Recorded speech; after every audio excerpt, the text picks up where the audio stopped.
Very good afternoon to all of you who are watching my lecture. A warm welcome to all of you. I have created a new channel that is by the name of Venus Law Classes. पहले मैं आपको थोड़ा सा इस channel के बारे में बताना चाहूँगी। इस लॉ चैनल पर हम कुछ लीगल इश्यूज की बात करेंगे जिसको हम इन डेप्थ स्टडी करने वाले हैं। इन डेप्थ मतलब कि क्या उस पे प्रोविजंस हैं, क्या उस पे जुडिशरी का कहना है, क्या उस पे कोई रीसेंट अमेंडमेंट आया है, क्या उस पे कोई रीसेंट जजमेंट आया है, क्योंकि जजमेंट्स लैंडमार्क भी हो सकते हैं और रिसेंटली भी कोई लॉ चेंज हो सकता है। सो एक जजमेंट का किसी लॉ के इंटरप्रिटेशन पर क्या फर्क पड़ा, हम उस जजमेंट को अच्छे से एनालाइज करेंगे। सो इट डिपेंड्स कि हम क्या टॉपिक चूज करते हैं, उसके रिक्वायरमेंट के अकॉर्डिंग हम उसको इन डेप्थ स्टडी करेंगे। मेरा मकसद सिर्फ इतना है कि हम सिर्फ लॉ को सुपरफिशियली ना समझें, रादर हम उस लॉ के डिटेल्स में जाएं और जानें कि लॉ क्या कहता है। जब भी आप किसी भी लॉ को पढ़ते हैं, जैसे कि मेरा इस क्लास में मेरा पहला टॉपिक रहने वाला है prohibition of child marriage act 2006, तो हमें सबसे पहले जानने की कोशिश करनी चाहिए कि व्हाई दिस लॉ। जब हम इस व्हाई का आंसर कर लेते हैं तो हमें बहुत हेल्प मिलती है कि क्या इस लॉ का क्या ऑब्जेक्टिव है, what is the objective behind this law.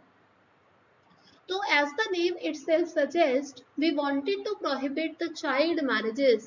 But हम child marriage को क्यों prohibit करना चाहते थे?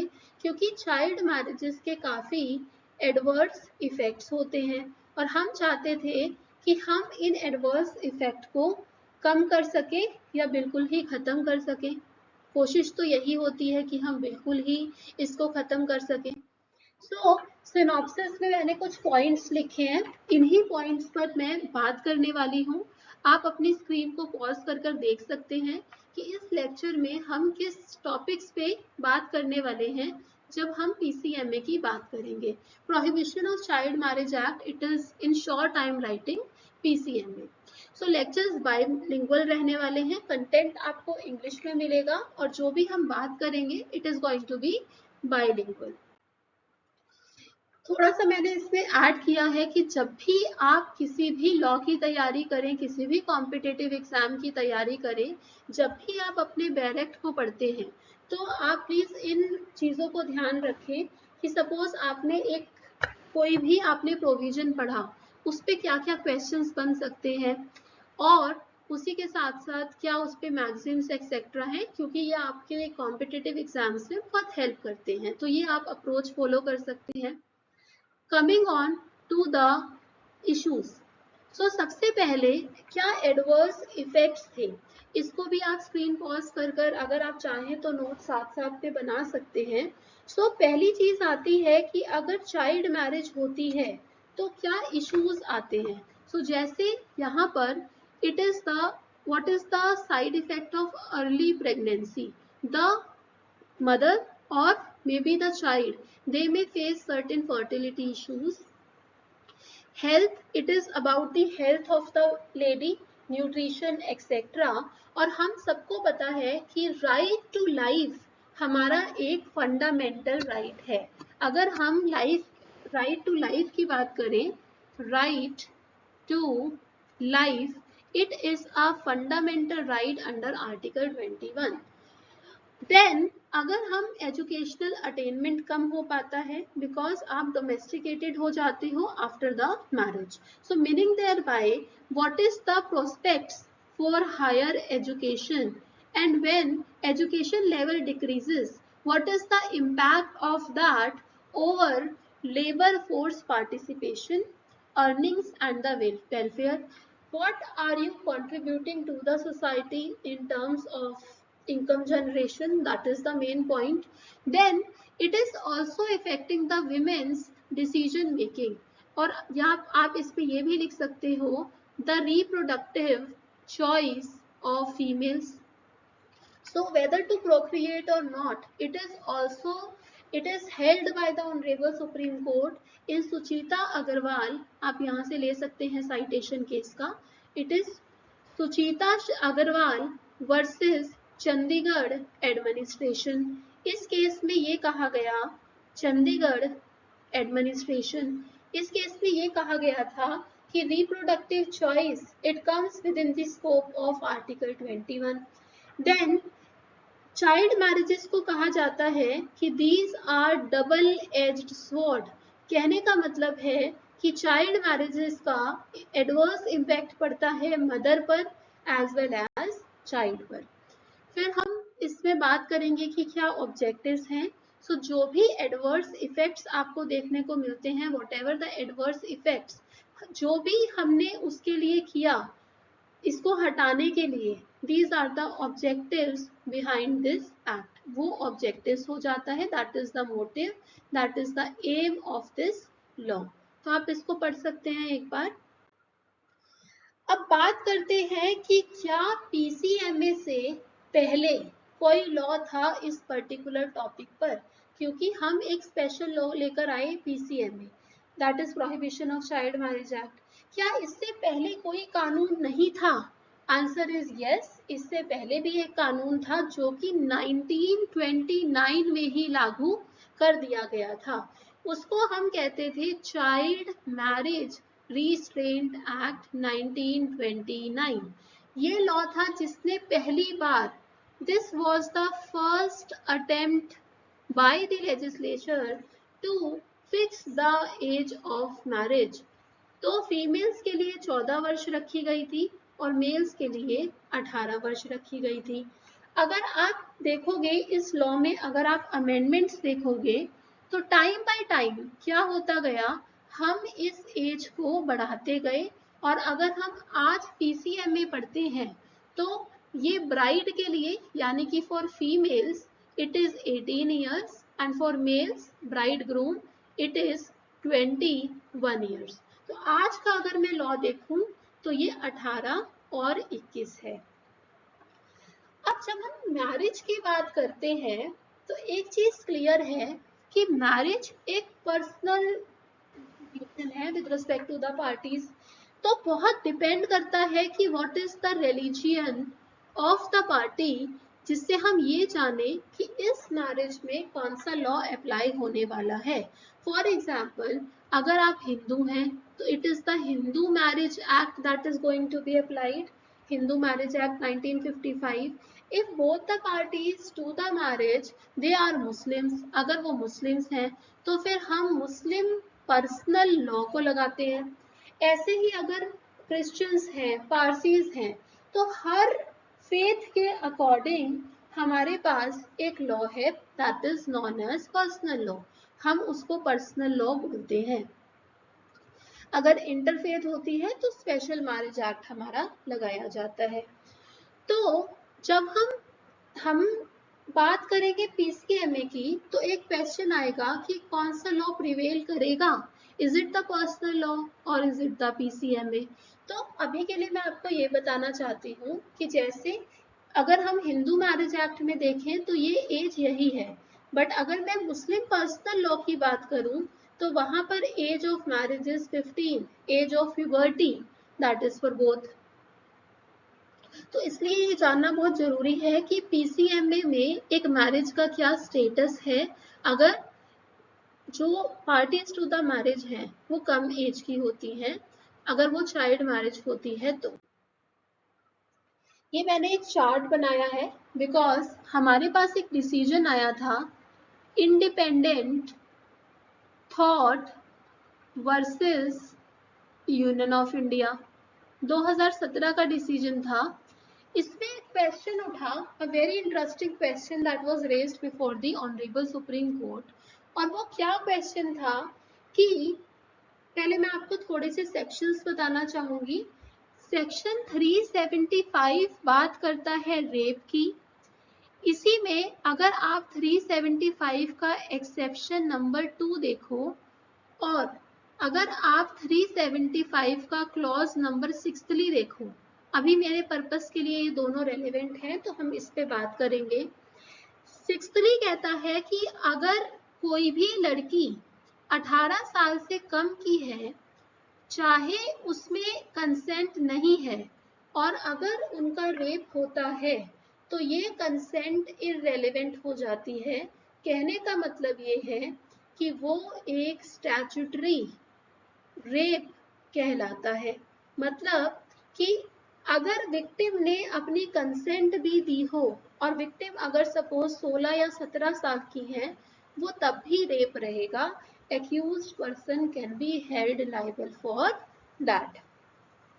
पर सेक्शन नंबर 375 का एक्सेप्शन नंबर 2 कहता है कि अगर लड़की, यहाँ पे मैं ड्रॉ कर रही हूँ, अगर लड़की 15 से 18 साल में है और वो मैरिड है, और अगर इनके अगेंस्ट रेप होता है और वो हस्बैंड करते हैं, so in that case it will be exempted. Husband ही विल बी एग्जम्प्टेड, मतलब कि हस्बैंड पे कोई भी कानूनी कार्रवाई नहीं की जाएगी, क्योंकि ये एक ऑफेंस नहीं माना जाता। फिर इस केस में independent thought versus union of India में ये क्वेश्चन उठा कि क्या ये जो आपने एक आर्टिफिशियल क्लासिफिकेशन किया है, is it not an infringement of the equality clause, कि अगर आप अनमैरिड लड़की हो, अनमैरिड, तो ये स्टैट्यूटरी रेप है। But just because you are being married to a man, does it give him the licence to rape? तो इस केस में आपको ये याद रखना है कि 18 साल से जो ऊपर की गर्ल्स हैं, उनके बारे में अभी भी मैरिटल रेप में एग्जेम्पशन ही मिलता है। सुप्रीम कोर्ट ने उसकी बात नहीं करी। बट अगर मैं अनमैरिड और मैरिड को कंपेयर करूं, तो जस्ट बिकॉज उनकी मैरिज हो गई है, इसी कारण से हम हस्बैंड को लाइबल ना करें, तो सुप्रीम कोर्ट ने कहा कि नहीं, ऐसा नहीं किया जा सकता। ये इक्वालिटी क्लॉज आर्टिकल 14 एंड 15(1) इनको क्या करता है, इनको इन्फ्रिंज करता है। तो सुप्रीम कोर्ट ने कहा कि अब से मैरिड लड़कियों के लिए भी एज 18 है। अगर वो कंसेंट नहीं करती हैं और वो 18 ईयर्स से कम की हैं, चाहे वो मैरिड हैं, still the husband he can be made liable for rape. हम हस्बैंड को फिर भी लाइबल कर सकते हैं। इसी के साथ साथ अगर हम एक कंपैरिजन चार्ट देखें, तो मैं वापस आती हूँ चाइल्ड मैरिज पर। पहले एज 14 हुई, फिर हमने अमेंडमेंट किया, फिर इसको 15 किया गया, फिर एज को 18 किया गया 1978 में। 1978 में ही हिंदू मैरिज एक्ट में भी अमेंडमेंट कर दी गई और एज को 15 से 18 कर दिया गया। तो अब आज की टाइम देखो तो गर्ल्स की एज 18 है, और जो अमेंडमेंट हमारा आया है, बिल आया है, वो इस एज को और रेज करने की बात करता है और बोलता है कि ये एज 21 हो जानी चाहिए, even for the females. Females के लिए भी हमें इसको बढ़ा देना चाहिए। तो ऐसे अगर ये आपको थोड़ा सा ट्रेंड दिखाता है कि लेजिस्लेचर कैसे एज को बढ़ाता रहा है, 14, 15, देन 18। फिर आपको कुछ की प्रोविजंस मिलते हैं एक्ट के देखने में कि चाइल्ड कौन होगा। आपको सबसे पहले एक बहुत इंपॉर्टेंट चीज है कि आप समझें कि हु इज अ चाइल्ड, क्योंकि ये जो एक्ट है, ये चाइल्ड को और माइनर को ये डिफरेंटली ट्रीट करता है। मतलब इस एक्ट के लिए माइनर तो वो है जो इंडियन मेजॉरिटी एक्ट के हिसाब से 18 साल से कम का है, लेकिन चाइल्ड कौन है? फीमेल के टर्म्स में 18 साल और मेल्स के टर्म्स में 21 साल। अगर आप कोई मेल हो 21 साल से कम तो आप चाइल्ड हो, अगर आप फीमेल हो 18 साल से कम तो आप चाइल्ड हो। हम कब कहते हैं कि एक मैरिज चाइल्ड मैरिज है? जब दोनों में से कोई एक पार्टी टू द मैरिज वो चाइल्ड होती है, यानी कि इस एज से कम की होती है, तो हम उस मैरिज को चाइल्ड मैरिज कहते हैं। चाइल्ड मैरिज का स्टेटस क्या है? क्योंकि अगर हिंदू मैरिज एक्ट में देखो तो चाइल्ड मैरिज वैलिड होती है। ये हम इस बारे में अगली वीडियो में बात करेंगे, बट अभी के लिए आप समझो कि हिंदू मैरिज में चाइल्ड मैरिज वैलिड होती है। तो इस लॉ में आपने क्या स्टेटस दिया है चाइल्ड मैरिजेस को, वो एक अलग क्वेश्चन है। अगर चाइल्ड मैरिज से कोई चाइल्ड हो जाता है, so what is the status of that child, whether that child is legitimate और नॉट, ये एक्ट आपको उसके बारे में भी बताता है। मेंटेनेंस के प्रोविजंस देता है, कस्टडी ऑफ चाइल्ड के बारे में भी बताता है। तो ये कुछ की फीचर्स हैं। क्या ऑफेंसेस का क्या पनिशमेंट रहेगा, कौन कौन से ऑफेंसेस हैं, कितने हैं, और यहाँ पे हमने एक अथॉरिटी बनाई, चाइल्ड मैरिज प्रोहिबिशन ऑफिसर। इनके कुछ फंक्शंस हैं, जैसे अगर इन्हें पता चलता है कि somewhere child marriage is being solemnised, तो हम उसको रोकें। तो ये अगर ये जो मैंने 10 पॉइंट्स लिखे हैं, अगर अपने बैरक में से आप इनको निकाल पाओ, तो आपका जो बैरक है, जो आपके प्रोविजंस हैं, वो कंप्लीट हो जाएंगे कि हाँ आपको इस पूरे एक्ट की इन डेप्थ नॉलेज मिल पाएगी। अभी हम पूरे सेक्शंस पे नहीं जाएंगे, वो हम आगे के वीडियोस में देखेंगे। बात करते हैं कि सुप्रीम कोर्ट का क्या स्टांस रहा। पहले हम इशू को समझते हैं कि what is the issue that is before the honourable supreme court. कैसे अलग अलग सुप्रीम कोर्ट की बेंच अलग अलग डिसीजंस दे रही है। हमारा क्वेश्चन है कि एक तरफ तो पीसीएमए है और दूसरी तरफ हमारे पर्सनल लॉज हैं, तो कौन सा लॉ प्रिवेल करेगा, हमारा ये क्वेश्चन है कि which law is going to prevail. अब सुप्रीम कोर्ट में बहुत इनकंसिस्टेंट जुडिशियल ट्रेंड रहा। कुछ डिसीजंस ऑनरेबल सुप्रीम कोर्ट के कहते हैं कि किसको प्रेफरेंस देंगे, हम प्रेफरेंस देंगे पीसीएमए को। कोई कोई डिसीजन सुप्रीम कोर्ट का कहता है कि no, it is the personal law that will be having the overriding effect. तो हम कुछ डिसीजंस पे बात करेंगे, जैसे कि independent thought versus union of India में कॉन्करिंग डिसीजन दिया था ऑनरेबल जस्टिस दीपक गुप्ता ने, और इन्होंने चाइल्ड मैरिजेस के एडवर्स इफेक्ट को हाईलाइट करते हुए कहा था कि जब हमारे पास एक स्पेशल लॉ है, और क्योंकि पीसीएमए एक सेक्युलर लॉ है, तो हमें इस लॉ को प्रिवेलिंग इफेक्ट देना चाहिए। तो आप इसको स्क्रीन से पढ़ सकते हैं, ये इंपॉर्टेंट पैराग्राफ है। अगर आप देखें तो see what he is saying, PCMA is a secular act, it is applicable to all. तो उन्होंने कहा कि this act will prevail over the provisions of both, Hindu हो, मैरिज हो, पारसी हो, आप कोई भी हो। तो इस डिसीजन का क्रक्स ये रहा कि ऑनरेबल सुप्रीम कोर्ट ने सपोर्ट किया किसको, पीसीएमए को। इसी के साथ साथ अगर हम आगे चले, तो जिसको हम कहते हैं हादिया केस, शफीन जहान वर्सेस के अशोकन, इसमें ऑनरेबल जस्टिस डीवाई चंद्रचूड़ ने ये कहा कि अगर मुस्लिम पर्सनल लॉ में पार्टीज की एज प्यूबर्टी की है, if the parties they have reached the date of if the parties have reached the age of puberty, then that marriage is a valid marriage in the case of Muslim personal law। तो आपने इस case में जो couples की marriage थी उसको valid करार दिया था, मतलब कि आपने मुस्लिम पर्सनल लॉ को प्रेफरेंस दे दिया था ओवर पीसीएमए। दोनों ही 2 जजेस बेंच के डिसीजन थे, इसलिए हम हाईलाइट करना चाहते हैं कि कभी आप पीसीएमए बोल रहे हो, कभी सुप्रीम कोर्ट कह रही है कि personal law will be given the preference. तो हमारा कौन सा लॉ प्रिवेल होना चाहिए, क्या हमारे लॉ में यूनिफॉर्मिटी की जरूरत है।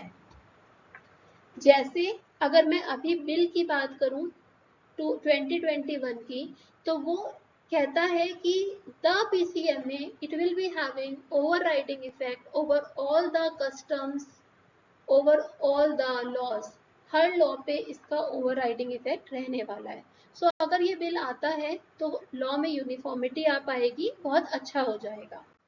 ऑलराइट, इसी के साथ साथ अगर हम हाई कोर्ट्स का अप्रोच देखें तो भी हमें इनकंसिस्टेंसी ही देखने को मिलती है। जैसे अगर हम बात करें association for social justice versus union of India, अगर हम इस डिसीजन की बात करें जो कि 2010 का दिल्ली हाई कोर्ट का डिसीजन है, या फिर मैं लज्जा देवी वर्सेस एनसीटी ऑफ दिल्ली की बात करूं, दिल्ली हाई कोर्ट का डिसीजन है, या फिर मैं T Shiva Kumar versus inspector of police Madras high court की बात करूं, सारे ही केसेस में ये कहा गया कि पीसीएमए प्रिवेल करता है। अभी के जो रीसेंट डिसीजन रहे हैं कर्नाटका हाई कोर्ट के, जिसके नेम्स आपको स्क्रीन पर रिफ्लेक्ट हो रहे होंगे, इसमें भी यही कहा गया कि PCMA will be having the overriding effect.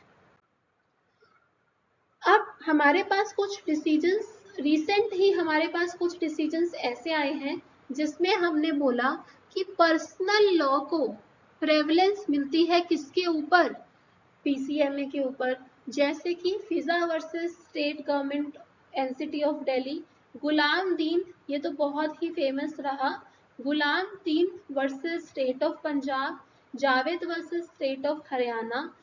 पहले लैंडमार्क डिसीजन पे इन्होंने फोकस भी किया कि मुस्लिम्स में एज ऑफ मैरिज क्या होता है, इट इज 15 एज। तो आपने प्रेफरेंस दे दिया पर्सनल लॉ को।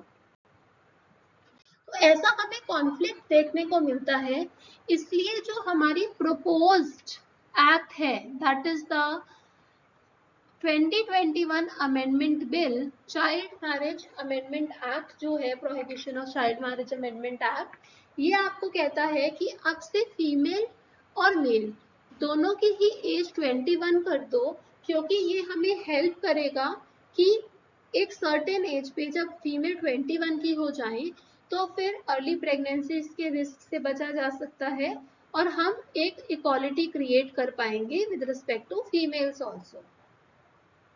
फिर बात आती है कि चाइल्ड मैरिज का स्टेटस क्या है। जैसे अगर हम देखें तो ये कहता है कि चाइल्ड मैरिजेस वॉइडेबल होती हैं।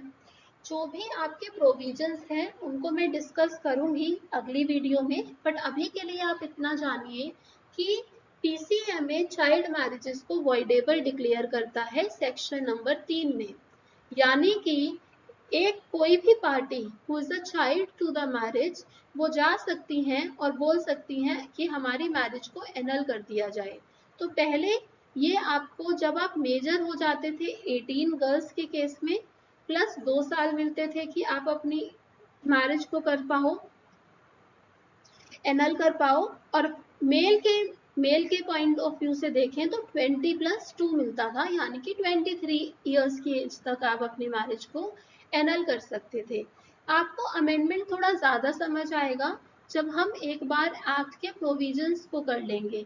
सो before coming up to the amendment it is very important to understand the provisions, but फिर भी मैं थोड़ा सा इसी वीडियो में कवर कर रही हूँ इसको। साथ ही साथ लास्टली ये बोला गया कि इस एक्ट को हमें ओवरराइडिंग इफेक्ट दे देना चाहिए अदर लॉज और कस्टम्स पे, सो दैट हम लॉ में यूनिफॉर्मिटी लेकर आ पाए। तो ये हमारा ऑब्जेक्टिव था। सो आज की वीडियो में इतना ही। थैंक यू सो मच कि आपने इस लेक्चर को देखा। अगर लेक्चर पसंद आया हो तो आप इसको लाइक कीजिएगा, शेयर कीजिएगा। तो अगली वीडियो में मैं बात करूंगी कि स्टेटस क्या होता है चाइल्ड मैरिज का और चाइल्ड मैरिज के क्या प्रोविजंस हैं और अमेंडमेंट हमारा क्या हुआ है, क्योंकि जब तक हम सारे प्रोविजंस नहीं कर लेते हमें थोड़ा सा अमेंडमेंट में हेल्प मिलेगी to understand the amendment in a more proper way. Firstly we have to go by the provisions of the act और स्टेटस ऑफ मैरिज क्या रहेगा, बिकॉज अगर मैं हिंदू मैरिज एक्ट की बात करूं तो क्या ये वॉइड है, क्या ये वॉइडेबल है, क्या ये वैलिड है, ये कुछ क्वेश्चंस हैं जो रेज होते हैं। Alright, thank you so much. हम इस वीडियो लेक्चर को यहीं पर एंड करते हैं। सो आई होप आप दूसरी वीडियो में कनेक्ट होंगे जिसमें हम 10 मिनट्स में अदर प्रोविजंस ऑफ पीसीएमए को भी कवर करेंगे। Alright, thank you, bye.